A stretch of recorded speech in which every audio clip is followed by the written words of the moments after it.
Often people say to me, oh, how do I get rid of that voice? Like when I'm in class, I want to put my hand up, but I feel like my friends are going to judge me. Or when I'm at work, I want to speak to the manager, but I feel like he's not going to listen. How can I get rid of that voice? The same way you speak into your friends, your family, that's the same way you should approach speaking to a group of people. Today, at some point, I'm going to say, someone needs to come to the front and speak for 1 minute on a random topic. A voice in your head is going to tell you, I'm not doing that. I don't want to go first. I really want to challenge you to try and show that voice who's boss.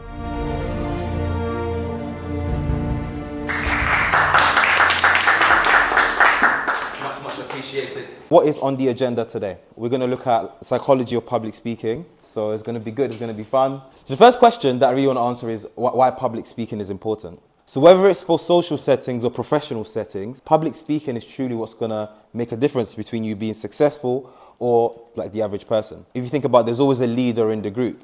If you think about, you have a partner or one day you want to have a partner, you need to have the ability to speak, whether it's on a date with your new university friends, whether it's your new work colleagues. You need to be able to speak to a group of people under pressure. In a professional setting, whether you are an entrepreneur, whether you're an employee or a business owner, you're going to need the ability to speak, communicate in front of people. Often, especially in school, we are taught how to read, we're taught how to write, but we're never really taught how to speak well. And then in the professional world, we're expected to deliver good presentations without that training. So, having said that, came across this really interesting study. Yeah, the top 5 human fears. Number 5, we have the fear of needles. Anyone not a big fan of needles? And number 4, we have my biggest fear, the fear of drowning. Anyone else? Yeah. And number 3, we have the creepy crawlies, bugs, snakes, spiders, mice. Heights is quite a popular one. Anyone not a big fan of heights? Can anyone guess what the number 1 fear was? Public speaking. Public speaking. Very interesting for a couple of reasons. Number 1, when I had a big fear of public speaking, I didn't think many people could relate. Understood how anxious I felt when the spotlight was on me. Little did I know that loads of people actually are scared of it. Just that some of us are better at hiding it than others. Second thing I've learned, as humans, we do not always fear what we think we fear. So for example, if you're scared of heights, usually you are more so scared of falling. And the higher you go, the more your fear of falling increases. Which is why if you're near the balcony on the 30th floor, your heart will beat, but if you're all the way inside, you should be okay. If you're scared of creepy crawlies like spiders or snakes, usually you're more so scared of getting hurt. With speaking, we think it's a fear of communications, but actually it's more so a fear of public perception, a fear of judgment. That stops you from speaking. Because if I put you in front of your friends from school, your family, your parents, your children, you'll be able to speak to them just fine. But if I put you in front of a group of strangers, a job interview, an investment opportunity, all of a sudden you get nervous and you can't speak as well. The problem isn't speaking. We speak every day. The problem is speaking well under pressure and when we feel like people are judging us. Those are the 2 things we're going to address here today. When you're under pressure, when you feel judged, that's when you struggle the most, okay? So the exercise demonstrates, guys, what happens when you remove the spotlight from yourself and you put it onto someone else. Initially, it should be awkward. Okay, you're staring at someone, we don't usually do that. Even if you live with them, you don't stare at them without speaking. But over time, especially after I ask the questions, that voice in your head that tells you this is awkward, this is awkward, this is awkward, the volume reduces because it's no longer about you, it's about them. How are they feeling right now? Are they nervous? Have they got a story to tell? That should make it easier for you to make eye contact with them, for you to connect with them. And that exercise demonstrates that you can do one thing, which is eye contact. Depending on where you direct your mind, it can be really difficult or it can be okay. Same exercise. It's the same with public speaking. Depending where you direct your mind, it can be very difficult and awkward and strange, or it can be a beautiful thing you're doing where you're connecting with the people that you're speaking to. The mistake is that we go into speeches asking ourselves, are they going to like me? I hope they like me. I hope they like my content. What we should be asking ourselves instead is, if I was in the audience, what would I need to hear? How much value can I give to them? Do they understand my message? Rather than do they like me, do they understand my message? Now, if you ask yourself, do they like me? And someone looks a bit puzzled, someone looks away, the answer is they don't like me. It's going to make you feel awkward. I want to get off stage. If you ask yourself, do they understand me? And someone looks a bit puzzled, your delivery right now isn't good. They're not understanding. Maybe you need to slow down. You're speaking too fast. Maybe you need to increase the volume. Maybe you need to ask the audience, does anyone got any questions? And you make the adjustments there and then. Rather than leaving the presentation afterwards thinking, maybe I spoke too fast. Maybe I messed up. You make the adjustments there and then. So the trick is, you remove the spotlight from you, you put it onto your audience. Because actually, when you speak, it's not about you. So even though Dexter started this by saying, it's not about him, it's about me, it's not about me. Because as a speaker, I'm just a vessel of information. Like, I'm just here to tell you information. You guys care about the information, not necessarily about me. which is why I always just dress the way I want to dress, even if it's a big corporate engagement and I don't want to wear a suit. I don't think they're there for my suit. They're there for my presentation. Anytime you're speaking to anyone, remember that it's not about you. It's just about the information that you want to give. Okay, and just focus on that, the delivery. Really important. Yeah. So our methodology, the next exercises that we do are really to embody what we believe at Believe in Greatness, which is that we don't want public speaking to be a performance. Yeah, I don't want it to be performative. Usually we see this as a presentation. I want you to see public speaking as a conversation. The same way you speak into your friends, your family, that's the same way you should approach speaking to a group of people. When you hear myself, you hear Dexter speaking, we are not putting on an act. We're not pretending to be something we are not. We're just communicating. And that's really, really important. So there are 3 things that we look at. And once you can clock all of these things together, then you can be a great speaker. Okay, usually people just focus on this. We look at techniques, we look at psychology, we look at vulnerability. Vulnerability is psychology, technique. So first one is vulnerability. Vulnerability is an interesting word.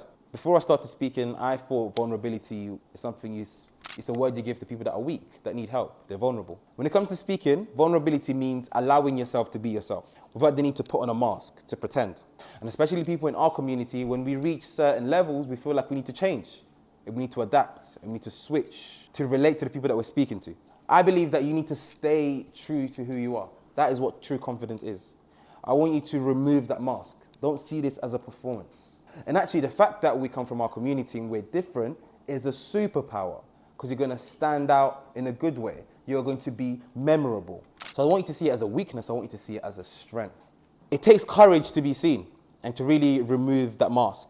And for us, it's really important that you stop pretending to be something that you're not. We usually talk fake it till you make it. We don't believe in that. When it comes to speaking, we believe in embrace it until it improves. So if you're faking it, you're pretending you're not nervous. You're not addressing the nerves. You're just putting on a mask, doing your thing. When you're embracing it, you're like, oh, wow, I feel nervous right now. What can I do now to improve this? What can I do next time to feel less nervous? You're actually working on it rather than pretending it didn't exist. So the easiest way to work on your nerves is to treat nerves like cold weather. If tomorrow it was going to snow, before you left your house, you would wear a heavy coat, a scarf and gloves to prepare for the snow.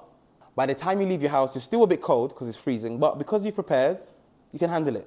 Much better than leaving your house in a vest. Same with nerves. If you are doing some speaking, if you're running a meeting, if you've got a job interview, you know you're going to get nervous. So rather than pretending it doesn't happen or hoping it doesn't happen, let's prepare beforehand. Because I'll tell you something, confident people always practice when no one is looking. So think about sports. The most renowned athletes like LeBron James, Usain Bolt, Ronaldo, they are known for training harder. When no one is looking, they are practicing. So that when the spotlight comes, they're okay. And it's important you have that mentality. Practice isn't, oh, I'm going to have a job interview tomorrow, let me practice today. Practice is, I'm going to practice today so that if one day I get a job interview, I'm ready. That's what it's about, okay? So I want you to have that mentality. What we're going to look at now is there are 3 systems in our brains. Yeah? And we need to use all 3 systems to be good speakers. Usually, some systems we use more than others. So the system we're going to work on is this one, because it's the one we don't use enough. It's called the perennial system. It's basically your intuition. People say trust your guts. This is what they mean. This is the system we use when we are walking. You're not thinking about walking, you just do it. When you're going to your friend's house, or you're going to the train station, or you're driving home, usually you've done that route so many times, you're not thinking about turn left, turn right, you just end up at East Croydon because you've done it so many times. The idea is that you can do something often enough that you download that software into your brain and then you don't need to overthink it. That's where you want to get to with public speaking. That's what we're going to work on now. When you're 3 years old, all you know is you use your perennial system. You just trust your intuition. This is why 3-year-olds run around and say hi to everyone. They don't care. But as we get older, we go to school, we go to work, we forget what it's like to trust our intuition. We start to use the frontal cortex too much. This is the logical side of your brain. This is overthinking. So this is when you think, oh my goodness, if I speak, people are going to judge me, then I'm going to get fired, then I'm not going to have a job, then I can't pay the mortgage, then I'm going to be homeless. Really and truly, none of that's going to happen, okay? You're just going to speak and no one actually cares. Or you think, oh, if I speak at school, all the kids are going to laugh, then I'm going to have no friends, and then I'm going to die. That isn't actually the case. So when you're overthinking, you're here. Some people are very emotional, so they have that fear of judgment. That's what we call the limbic system. This is the chimp system. So the chimp tells you people are going to judge you, you're not good enough. When you have imposter syndrome, you're using the chimp. So we need to use all 3 together because your talk should have some emotion. Your talk should make sense. But if you're doing these too much, then you're not trusting your intuition, okay? And A large part of speaking is remembering what that's like, okay? Thought diffusion is the act of identifying a thought and then detaching yourself from the thoughts, rather than letting that thought dictate your behavior. So what that means is that often people say to me, oh, how do I get rid of that voice? Like when I'm in class, I want to put my hand up, but I feel like my friends are going to judge me. Or when I'm at work, I want to speak to the manager, but I feel like he's not going to listen. How can I get rid of that voice? Truth is, we cannot, unfortunately, get rid of it. But what we can do is we can learn how to manage it. We can detach ourselves from that voice. So you have to understand that your brain, its job is to give you signals, to try to protect you from danger. But those signals are not always accurate. So I'm sure there's been times where you've left your house and you thought, oh no, I left the keys at home. But the keys were there in your pocket.